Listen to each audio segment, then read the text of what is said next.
I think a very important aspect about Bella's character is that she adapts and she takes steps to ensure her survival. Like, when Redcliff offered her his hand, she took it. She was out of there. Welcome to The Story Thinker, a Webtoons and Witcher podcast for superfans with scene-by-scene analysis. Featuring sharp co-hosts for a fuller picture, we dive deep into character psychology, relationships, and theories. We'd love it if you could like, subscribe, comment, and rate us on all podcast platforms and social media. For bonus content, you can support The Story Thinker on Patreon. Let's begin. Hi, everyone, and welcome to our second episode, 130, Finding Plea, Purple Hyacinth. And this is a bonus episode with Fwoot. So we're very excited because Fwoot has prepared a whole bunch of stuff for us based on a lot of it, from what I understand, based on the episode that we did with Suki's Corner. So yeah, I'm excited we get a double treat this time. Yeah, thank you so much for having me, Mindy. I've been very busy for the last few weeks, so I wasn't able to join for the first episode. So I am genuinely so appreciative that you were kind enough to let me come on for a bonus episode because I love Bella and 𝗫𝗏 so much. So yeah, I have 6 pages of notes in front of me right now. Yeah, so I mean, it wasn't even like as soon as this episode happened, I was like, who has to do this? Because I know like if it would be an episode with like Kieran and Lauren, where they were like, I don't know, confessing their love or something, but like there's no way I couldn't be on it. Like theoretically, I know I'm the host, but like, like you have to, I know what it means. That favorite relationship. Thank you. Airtime. So yeah, thank you. Yeah, thank you so much for your time again. It's sure. Such an honor. All right. So we're not going to do exactly panel by panel. We're just going to do kind of scene by scene because we did panel by panel report. So we have this flashback where 5 years ago, Darcy's in the bar and she's spying on these people, and they walk out. She gets attacked, and Bella comes and rescues her. So that's where we'll start. I'm assuming you have what to say about this. Yeah. Okay. So going into the episode, I had heard a lot of like rumors or kind of just like murmurs, kind of people just wondering like, hey, will this episode be a backstory episode? And I actually wasn't completely sold on it, surprisingly. Like I didn't really commentate on whether I thought it would be a backstory episode, because I thought it would kind of just go straight to like their conversation. So I was very surprised to see the 5 years earlier. And I do like how this episode does not reveal everything. It's just like, their first encounter, and then it transitions back into the current time. And I think something that really struck out to me is the sort of thugs. I don't know if they are thugs, but the men at least. When they attack Darcy, they say that she's a spy. Like they know that she's a spy. And I thought that was kind of interesting because a lot of Phantom Scythe members also seem to know Kieran's face and his face as the Purple Hyacinth. And so I'm kind of just wondering how, any sort of like undercover person does anything in our list without being recognized. And even how like Bella later on, like how is she not recognized as, the Golden Viper? Good point. I'm going to chalk it up to like story purposes, but I think you're 100% right. Like Darcy is recognizable here, and like she's also a member of the nobility. And I mean, I think the only thing we could possibly say is that members of the nobility like don't really hang out in the Phantom Scythe, but we know that's not true either. So well, it's interesting because we do know that there have been past examples of kind of like nobles or more like richer people who did join the Phantom Scythe to spy. And a good example would be Clara/Rosa Grayson, who got her name changed, but is Sandman's daughter. And it's implied that she had married into a rich family because Grayson is not Sandman. But Kieran killed her in the second episode because of the spy work that she was doing, and that kill happened within the 11th precinct, which is a generally very middle class / wealthy precinct. Plus, she is a lady. So, by the way, that episode was when I stopped reading 𝗵𝗂𝗽𝗃 the first time. Really? Yeah, Oh, it I was feel like very you new mentioned to this webtoons. before. Yeah, and I was like, oh, I'm only going to read webtoons that I like, and I came across it and I was like, oh my god, this is so violent, I can't handle it, and I like clicked it away. And then months later, I don't remember why, and since on a podcast, I started it again, and then I fell in love with it. But it took me a while to get used to the violence. Yeah, and look where you are now. Right.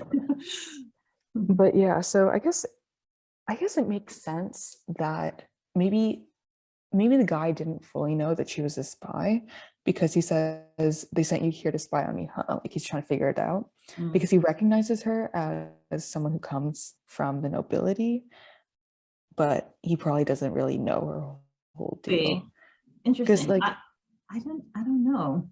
I don't know if he recognizes her necessarily as coming from the nobility. I think he just knows her as a spy. Like, I don't know if he knows the second step that she also. Yeah, maybe. I feel like it could be either way. It's not entirely clear, because he's like, I recognize your pretty face, which kind of makes me think that, he saw her in the newspaper or something, right? Like, the Darcy's held an event and, 𝗫𝗏 was photographed or something.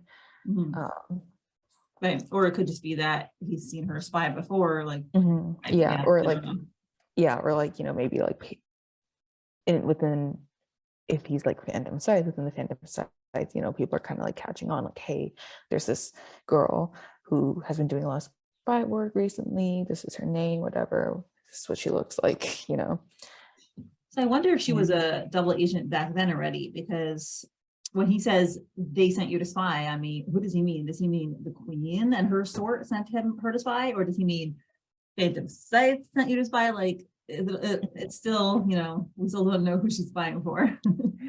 I would guess that she is spying for the royals, because it seems like Elizabeth has a lot of trust in her, and especially in her abilities, which makes sense if she's been working for Elizabeth for 5 years. But I also think what's kind of interesting is that she's only 18 here. Like, she's about 18, which is like pretty young for spying, So, yeah. I feel maybe a little bit more. I mean, you see, like, when a little bit later, she's not completely, confident, and she is still like her age, but yeah, but still, for an 18-year-old, it's pretty good. Yeah, I like how this episode, like, you can definitely tell she's younger. Like, she's a bit, I don't know, maybe we just haven't seen that much of her yet, but she's very like enthusiastic, especially around Bella. She's like, yeah, like, I want you to teach me this stuff. But I feel like now she's more like confident in herself, right? She's less naive, maybe, or just she's more like less cynical now. Yeah, more smooth, more in control. She definitely knows what she's doing more now. It's like, yeah, age is massive thing. Now that I'm old, I'm not old, but like, I definitely see a massive difference between like my 33-year-old self and my 20-year-old self, etc. Yeah. So, okay. Are you ready to talk about like Bella's appearance? Yes. Okay. Yeah, so Bella comes and like rescues her in a very kick-ass way. Hi. And yeah, just dispatches all those people like really easily. She also offends the guy by slapping him several times, worse than being stabbed, apparently. And yeah, so what did you make of that? So when I was reading this scene for the first time, I originally thought that her mission was like, oh, maybe like her mission is for the guys, probably, right? She was to do something with the guys. But then I was like really quickly after that, I was like, but what if her mission was to kill 𝗫𝗏? Because, and I was listening to the original 130 podcast, and I was surprised that I don't think any of you guys brought up the possibility, because it kind of made a lot of sense to me that maybe Bella would have been ordered to kill 𝗫𝗏 because, she's a noble who's spying, and we've seen Kieran kill nobles who were spying before. And she kind of asked, like, who is this interrupting my mission? Which honestly could go for either the guys or Darcy, but it feels like maybe it was the guys interfering more because they were the ones who were attacking Darcy. I do think it's kind of like, but if Bella was tasked to kill 𝗫𝗏, why isn't 𝗫𝗏 dead by now? Because, it doesn't really feel like the Phantom Scythe would leave a loose thread like that hanging. Nor Bella. And, Like, I don't think she doesn't have some mercy for her victims, And maybe like Bella just didn't either, if she were supposed to kill either the guys or 𝗫𝗏, maybe the reason she didn't kill them in this moment was because of witnesses. 𝗫𝗏 would have seen her kill the guys, or the guys would have seen her kill 𝗫𝗏. Like, couldn't really get away with either of that. So it would kind of give her an excuse if she was tasked with killing either of them. Or maybe this whole mission thing is irrelevant and there is no other layer to it. Yeah, I mean, it could even be that her mission is like, I don't know, someone else inside the bar, not people at all. I don't think we have to take anything out of this episode. Like, I don't think it has any more significance beyond what we see in this episode. That's my suspicion. Yeah. Also, in my notes, I put it as Bella has been alluded to killing 𝗫𝗏 before, like in 115, when Kieran asked Bella what she would do if the apostle ordered her to kill 𝗫𝗏. And so now I'm like, maybe it's not more of a hypothetical and it's more of like a past situation where something like that was kind of going on. Maybe. And I tell you what, I think that if that were the case, there would be more drama. Like the authors would milk that situation more. So that's why I think the fact that it's not obvious, I think that it's just not the case. Because I think that if it were the case, it's a really great place to put a lot of drama and conflict and hesitation. And since we didn't really see that, I feel like it just didn't happen. Yeah, it's kind of like, I think it's a trope almost, like, when the assassin falls for their kill or like their target or something.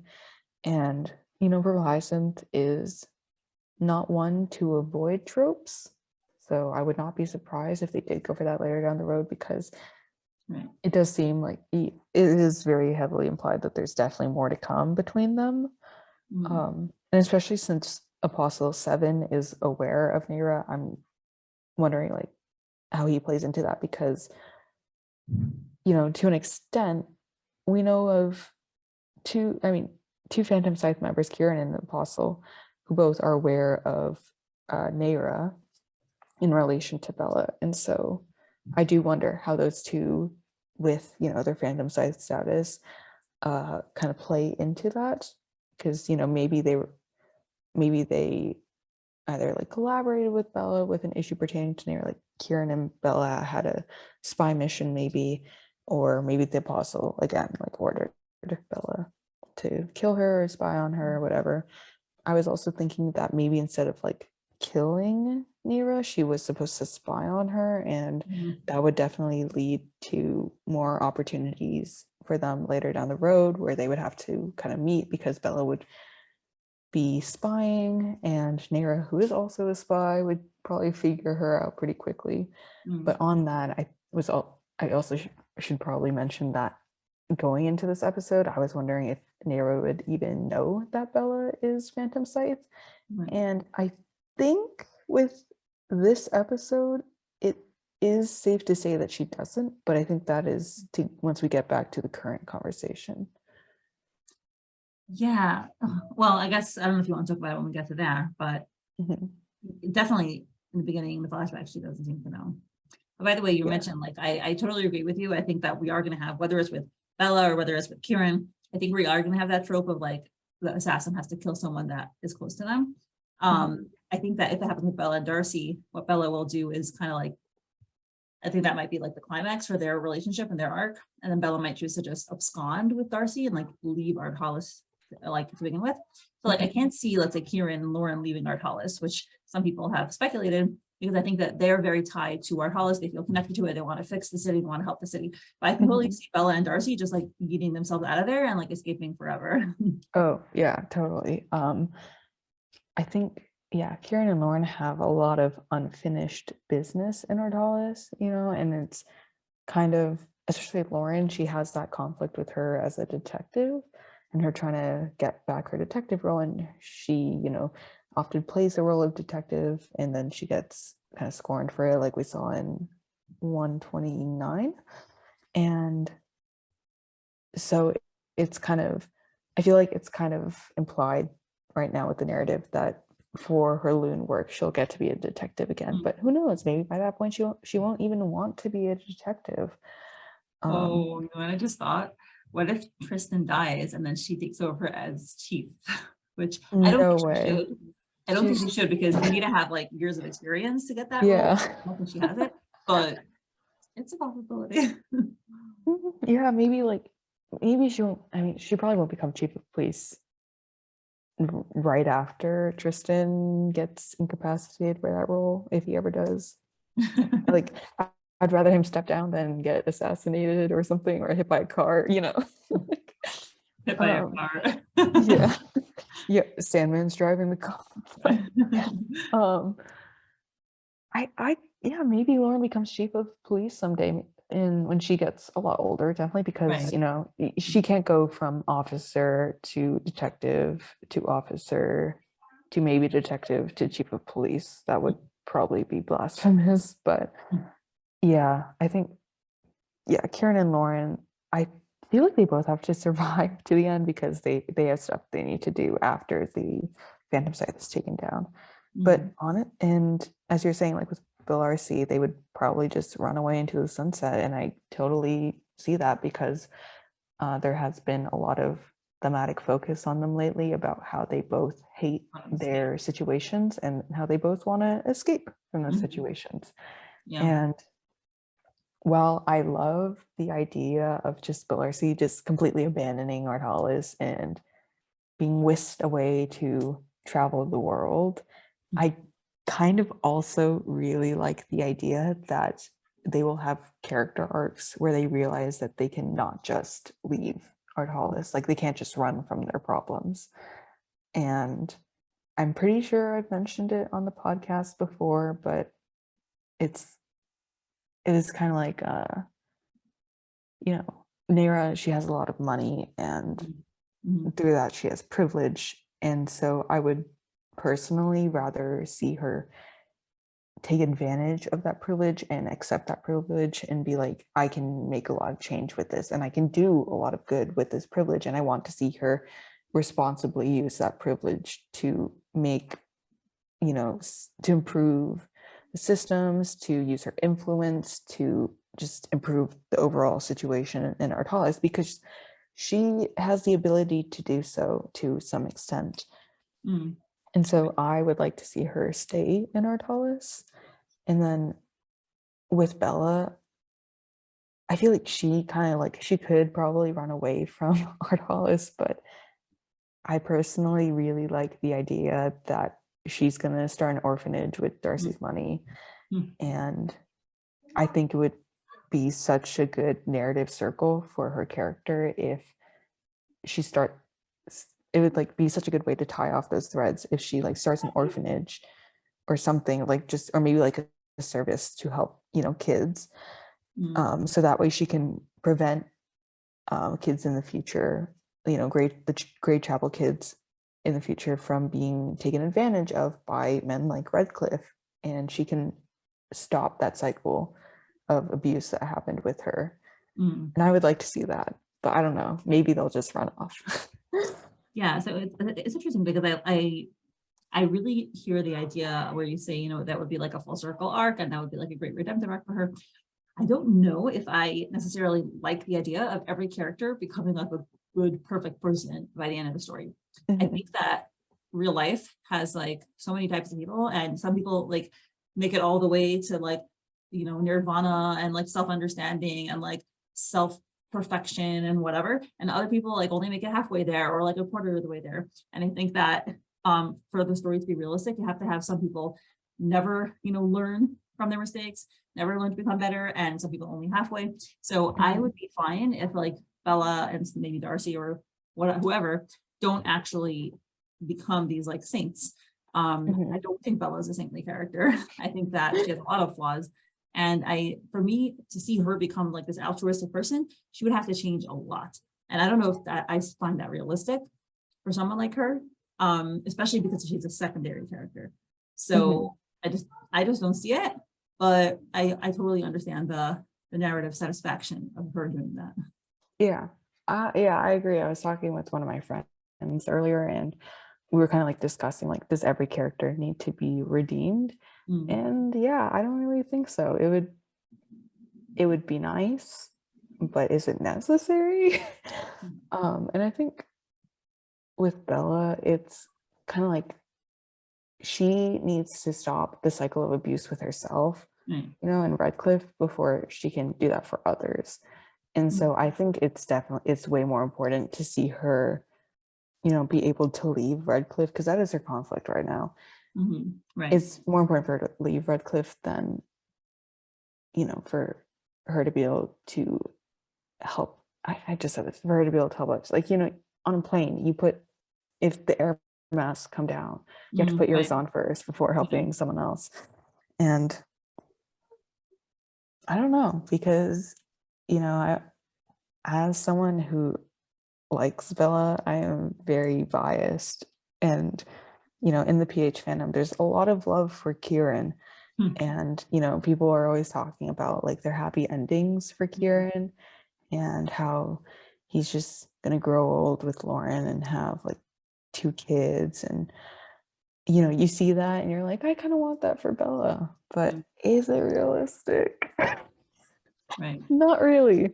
But yeah, maybe if like an epilogue thing, and because Bella has gotten so much development lately, or so much more exploration for like being a side character, maybe it is in the realm of possibility that she does open that orphanage, because the idea of an orphanage being opened has kind of been very popular within the fandom for many years, not necessarily with Bella and 𝗫𝗏, but it is an ongoing idea, and I wouldn't be surprised if it did happen in the comic. But yeah, I agree. I don't know if Bella is going to get to that point. And I think right now, with, you know, 75 to maybe like 120 episodes left of the comic, it is kind of early to say. But I would like to see her get to that point, and I would love to see that journey, if that journey is going to be something that is part of her narrative. Right. And it's funny because, like, yeah, I expect Kieran to have, you know, that arc, but Kieran's also a main character. So like Bella is, I guess, second level character, tertiary character. But yeah, I kind of like expect a slightly less focus on her because of that. So it's another reason why I don't think she will get that complete arc. Plus, also, if they were to show her having an altruistic side, like they should have put in some parts of it before. She hasn't been shown to be altruistic at all, except for this episode, honestly. So yes, I just don't think that that's something, the direction they're going in. Oh, sorry, I'm about to sneeze. Okay. Okay, I don't think it's coming. I don't know. That's something I'm wondering about a lot, because there's always a lot of comparison between Bella and Kieran, right? Because they come from very similar circumstances. They do very similar things. And, you know, they are narrative foils to each other. Like, that is kind of undeniable. But my mind just blanked. I forgot where I was going.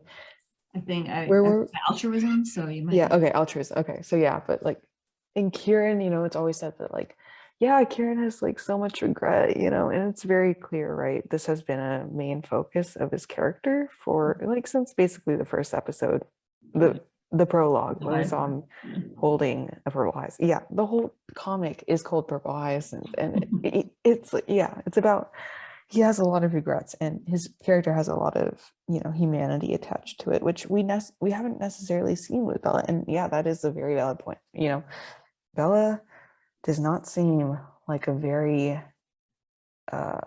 kindly person, and I kind of agree with that. But I think there is also like a bit of a conversation to be held about how Kieran is a lot more emotionally open than Bella is, to an extent. Like, he's able to be emotional with himself, and he,